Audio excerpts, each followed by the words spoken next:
how can we, to the latter part of it, how can we as managers try to make the minute by minute and the day by day, moving besides from the culture, but just interactions and other things? How can we make the day by day moments better for our employees?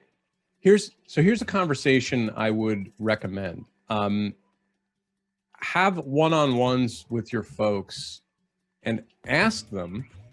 So I want to know, John, specifically, if you think about all of the things you do on a given workday, what are the things, like the 2, 3, 4 things that just absolutely give you the most energy? Of everything you do, what are the things that give you the most energy? And let's have that conversation. And then I'm going to say, and John, now I want you to think about what are the 2, 3, 4 things that are part of your everyday workday that just suck the life out of you, right? They take the energy away from you. What are they? Because to me, that's a much more practical conversation than what makes you happy, right? Because we happiness, I think, is really subjective.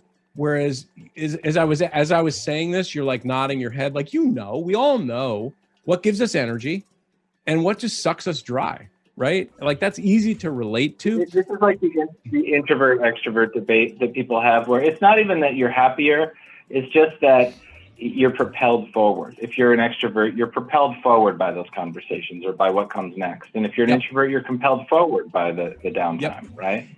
And so the whole point here, by having this kind of a conversation of what are the energy positives and the energy negatives, is now as a manager, I can start to look across the people on my team and ask the question, do I actually have the right people in the right seats? Or is there some task switching? So like what this person hates, this person actually loves, right? Like this person could say like, oh man, when I'm in the details, I love that. I'm like super minutia, da-da-da. And this person over here is like, yeah, when I get in the details, like I want to kill myself, like I'm bigger picture, like whatever. Great. So maybe there's some opportunity to redesign how things flow through my unit and how I'm using my team.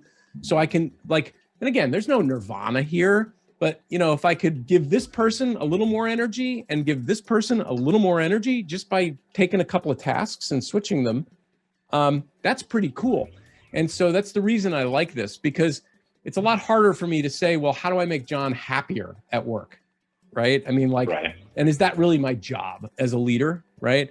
Well, and even if you were to ask point blank, what will make you happier? You're not going to get the answer that might necessarily be what will do it. Right. You're not. And that's, again, why I like to come at things from a very practical, like brass tacks kind of way. So that's the conversation I would have that I think would put a leader and an employee in a productive place. To really kind of think about, are we optimized in a way that without realizing it's actually going to make people happier?